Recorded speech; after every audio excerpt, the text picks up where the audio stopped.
Hi everybody, today is the 17th of April, and as always, we're gonna tell the pain story. This pain story has changed a lot of people's life. It shed light into what something happened to our life and how we can create or manifest our dream life in a very certain way.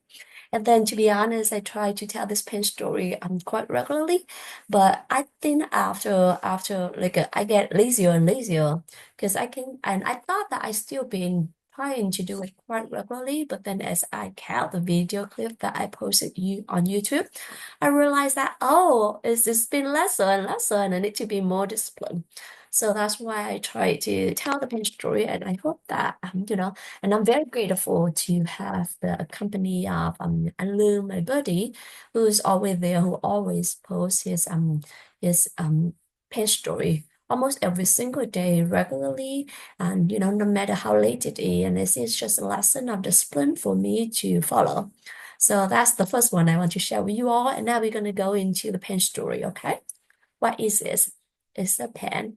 What do we use this pen for? To write. Now there is a dog inside the room. I'm going to wave this in front of the dog. What does the dog do?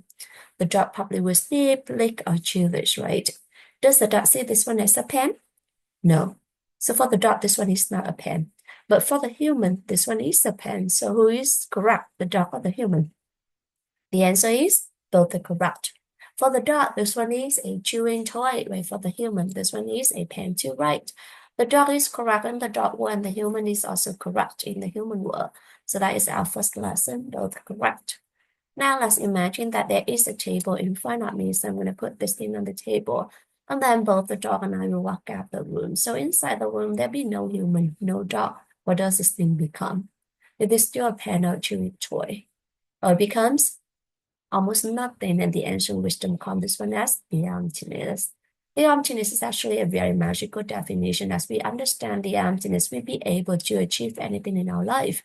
Just like Ishin Michael Roche applied the emptiness into his business and was able to build a business with revenue of $250 million a year.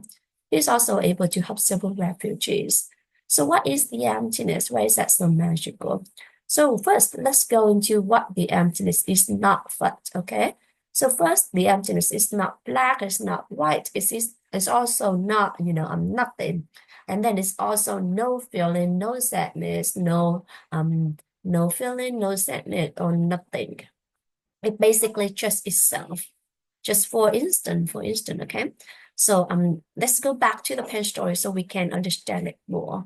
So this thing, when this is in the room, by itself, there's no human, no dog, and nothing to interact with. It is almost nothing, and we call it the emptiness. However, when I come back to the room and I look at this becomes a pen. When the dog come back to the room and the dog look at this becomes a chewing toy. And when both the dog and I come back to the room at the very same time, we both look at this at the very same time. What does this thing becomes? It becomes two things, a pen for me and a chewing toy for the dog. So a single thing, when there's no human, no dog, nothing to interact with it go back to true self, we call it the emptiness.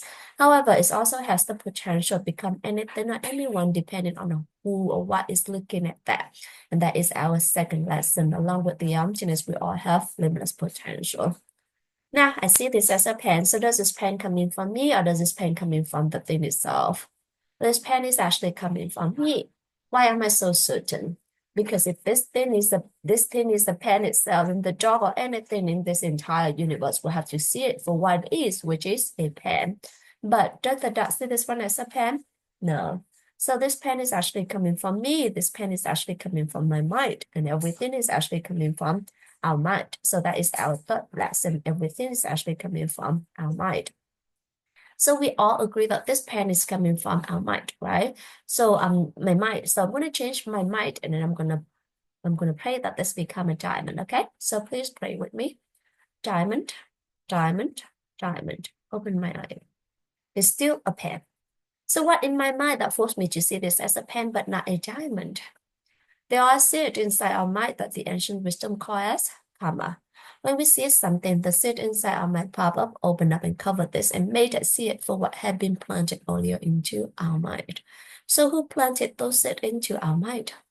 Only you can plant the seed into your mind, and only I can plant the seed into my mind. How can we do it? We do it by three ways: by our word, by our action, by our thoughts, especially when we try to help other people. So for instance, I'm going to hold on to this. I'm going to say that I have the pen. Would you like to have this pen? And when my friend say yes, please, I'd be so happy to give this to my friend with the hope that I can help my friend. So when I give this to my friend, this palm will open up. Both me and my friend will see it, and it's still leaving mark in my mind. A couple days later, when I see this, I recognize this one as a pen, which means that the seed of the pen is already planted into my mind. And I pop up, opened up, and covered this and made me see it for what had been planted earlier into my mind, which is a pen. And this is how a pen become a pen, or anything surround us become what and who they are to us. In the pen story, there are several meaningful lessons. Today we went over four different lessons. The first lesson is both correct, so we learn to respect each other's opinion, we learn to respect each other's choices, and we learn to listen to each other with a compassionate heart. And with that, I want to remind you, something that I shared with you previously about Thầy Thích Nhất Hạnh. And his teaching is that, Buddhism is coming from is being able to understand other, being able people to be able to love other people, and from that we get the happiness in the relationship and give our happiness to other people. The second lesson is, along with the emptiness, we all have limitless potential. So we trust our potential, we trust the potential of everyone or everything surround us, and we trust the potential of whatever happened to us. And remember, everything have to have, just like a corner, our even our palm, there two, our hand, there are two ways to look at this. So choose the way that you want to see, whether it's whether it's the potential or it's the positivity. Choose to look at that, and then you'll be able to see the beautiful potential, everything, the beautiful in life, the beauty in life that you can see.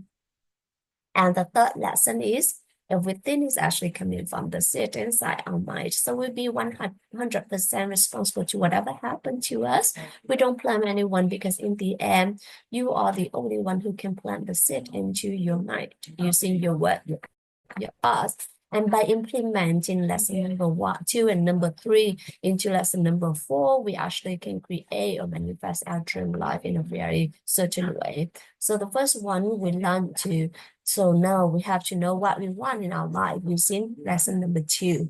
And then lesson number 3, start planting those seeds using your word, your action, your thought. So if you want to have a happiness, you plan the happiness using your word, your action, your thoughts, helping other people, getting happier.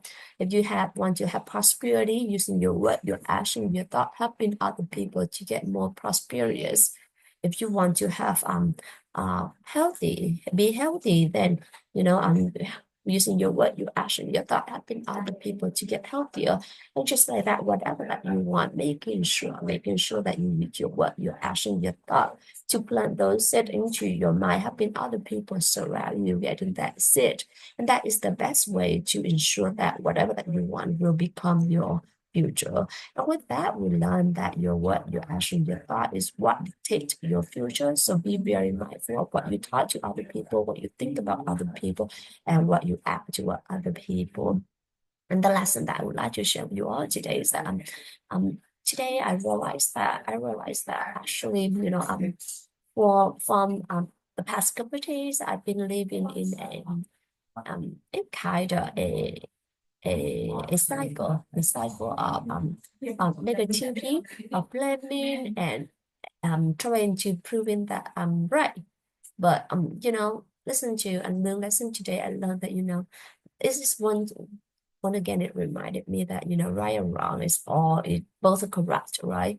So we all do it because we have the reason to do it. The explanation, and as long as we try to see at that point, we try to understand each other, and we make peace with whatever it is. Also, we learn to take responsibility to whatever happened to us. And with that, we learn how to overcome those problems, those difficulty, and how to make the problem become an opportunity. And that's the lesson that I would like to share with you all today. Thank you so much for listening to me, and thank you, Olu, for coming me into 2000 journey. And just want to let you know that again, every time I listen to your lesson, to your story, there will be something that I learn and I be reminded of. So thank you so much for keep doing that. And if by me sharing with you page story or my lesson is something good, I would like to dedicate that to my Jewish family, to my friends, to my coworkers, to my clients, or to any living things in this world and any other worlds with love, wisdom, and gratitude. Thank you so much for listening. Have a beautiful day, everyone. Bye bye.